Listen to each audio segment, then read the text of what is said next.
Hey guys, today we're going to talk about what to look for in employer benefits. So, one thing to keep in mind is your wages and salary is only one part of your overall compensation package. And some employers offer valuable benefits such as health insurance, 401k, retirement match. Some offer food benefits, education benefits. So, we're going to talk about all those and more and what they're each worth, how to decode them, and make sense of them. First topic is going to be health insurance. So you've got your premiums, and that's basically the fee you pay each month for your health insurance. Some employers will cover that 100% for the employee, and some will even cover it 100% for the employee and their family, which is getting really rare these days. But if you can find that, that's a great benefit. Health insurance itself is extremely expensive now, so just having that alone could save you hundreds, possibly thousands of dollars per month. So ask them about their health insurance compensation. Another type of health insurance that some employers offer is called high-deductible. And that means when a major medical issue happens, there will be a substantial out-of-pocket expense, but you'll reach out of pocket limit and then they'll cover after that. So those plans tend to be less expensive and offered by employers who can't quite afford to pay the full premium or to get the better plans. But it's better than nothing. A high deductible insurance plan will help you if you were to get some long-term illness or something like that. And for example, it might have a $5,000 or $6,000 out-of-pocket deductible. That sounds like a lot, but it's actually a lot less than you'd pay if you didn't have insurance at all. One overnight stay at a hospital can be in the tens of thousands of dollars. So take them up on that. Make sure you ask these questions when you're going for your interviews. And then the copay would be the amount you pay when you go for a doctor's visit. There's also prescription copays. So if you have a prescription, maybe it costs $100 and you have a $10 copay, you're just going to pay that $10 out of pocket.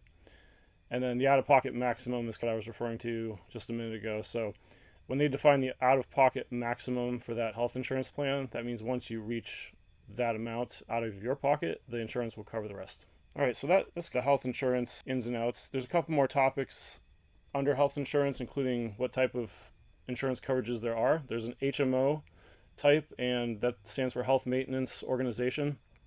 So HMO plans tend to be a little more affordable, but they have fewer options. So it's going to encourage you to stay within the network, or else you'll have higher fees if you go outside the network. HMO will usually give you a packet with all the providers listed in there, and you need to stay with those providers in order for the insurance to cover your expenses.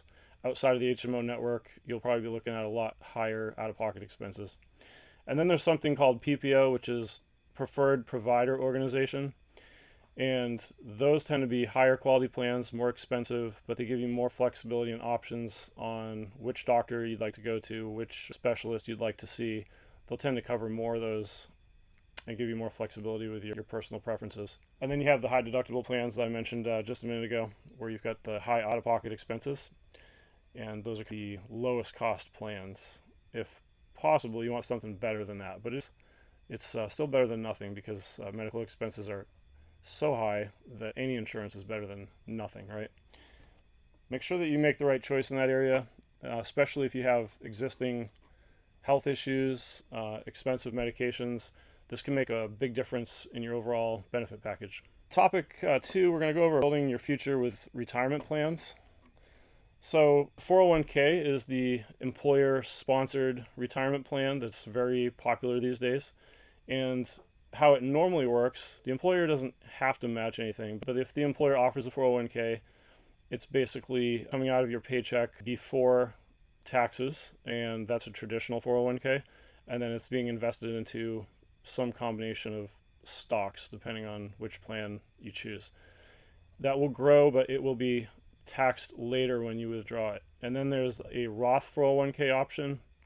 Not all employers offer it, but if they do, that will grow tax-free. However, the money before it goes into the plan, before it goes into the account, will be taxed. So you'll be taxed now on the Roth, and you'll be taxed later on the traditional. That's what to keep in mind. So figure out if your tax rate, expect that tax rate to be higher now or later, and that'll help you make a decision on whether to go traditional or Roth in your 401k. Now, if your employer does offer a match, that's an incredible benefit. That's basically 100% return on your investment. So if you're able to contribute $100 a month into your 401k and your employer says they're going to do a match on your $100, you get $200 into your 401k. So that's great. Usually employer will cap that out at a certain percentage of your salary. A really common cap is 3 or 4%. I haven't really seen any employer match higher than 4% of your salary, just because they do have to limit their out-of-pocket expenses too. So even if you might want to put in 5, 6, even 10% of your salary, they're only going to 4% of that. That's assuming your employer has a 4% match. So just to clarify, that's 4% of your salary, but it's 100% match on that 4%. So I misunderstood that early on, and I missed out on a lot of free money there that I just left on the table, thinking that the 4% was just 4% of my contribution. So if I put in $100, I thought they only put in $4, and I thought, well, that's not very good. I'm just not going to do it. And then I realized they would have matched it 100% up to 4% of my salary. So hopefully that's not too confusing. Once I realized that, I started taking advantage of it right away. It really helped grow my 401k balance. And then you've got salary versus hourly and the pros and cons of that. So I've worked both hourly jobs, the salary jobs, and I'll tell you from personal experience, salary jobs usually pay better, but they also come with a lot of strings attached. So you're expected to be there as many hours as it takes to get the job done. And depending on what company you work for, some companies will treat salaried employees with a little more flexibility. If you have a dentist appointment, doctor's appointment, maybe a kid's ball game or something to go to, they will let you take off and go do that activity without taking any vacation or PTO time. Not all employers are that flexible though. Some of them, and they're not required to be that flexible. Generally, that's supposed to be part of the benefit of being salaried, but I've also worked in salary jobs where there's no flexibility like that. And probably the only reason you'd take a salary job that didn't have the flexibility like that would be if it's just a really high salary and you need the money. So unfortunately, I've had to take some of those opportunities where the salary was pretty good, so I went ahead and took it, but it was not very flexible. So I was expected to work a lot of hours, get the job done no matter what, and still put in time off requests when I needed time off. So that can get pretty exhausting after a while, and I would caution you against getting into a salary job unless you really know what you're getting into. If you have other responsibilities, say you have some kids and they have activities they need to be brought to, or maybe you're just newly married and you want to spend some time with your spouse, or you have hobbies and activities, salary jobs can really cause conflict in those areas if you're not careful, if you don't learn to draw a line for work-life balance. So cautionary note on those. Now with hourly, there's pros and cons with that, of course, too. One of the pros is that when you work overtime, anything over 40 hours, you get 150% of your wage. So that's incredible. That's time and a half. And that's great motivation when they ask you to come in a few extra hours or work on a little bit late or whatever. You get it's kind of nice. You're getting 150% of your normal wage. In some cases, hourly employees can make as much or more than salaried employees depending on how much overtime they're getting. So the downside, though, is that most hourly jobs are just lower paid overall. There aren't a lot of hourly jobs that pay as high as salaried jobs, but there is some overlap. So there's some really high paying hourly jobs and some really low paying salary jobs, and they do overlap a little bit. But generally, hourly jobs tend to be lower paid and salary jobs tend to be higher paid. But higher stress goes with that higher pay as well. So keep that in mind. And then when you're hourly, generally you have to request time off and take that out of your accrued balance. So generally not as flexible. And often there's an actual clock out procedure where salaried people usually don't clock out.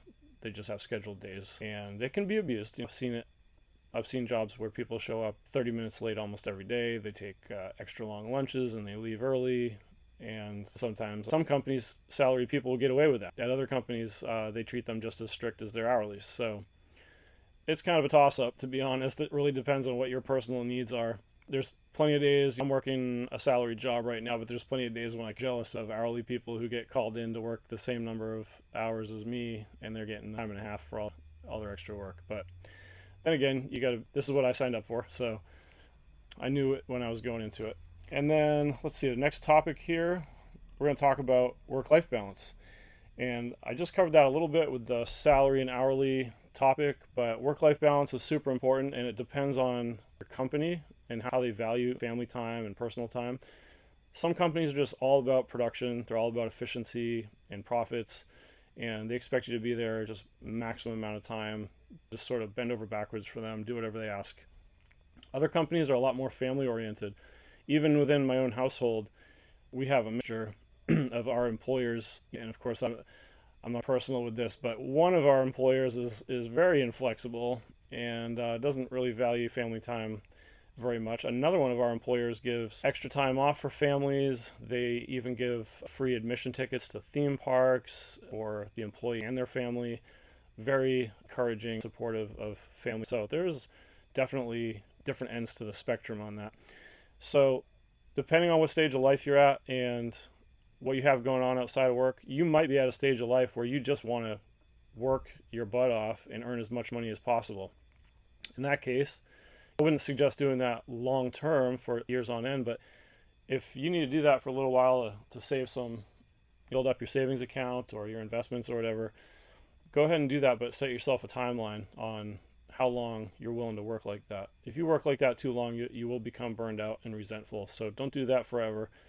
But in that mode, you do just want to work as much as you can, earn as much as you can, and then you'll hit a point in your life where you want to back off a little bit, and your time becomes more valuable than the money. It's almost like no one could pay you enough to lose that time anymore. So you want time with your family, time for your hobbies, time with your friends, and you just want to get out of there, get home, get out of work.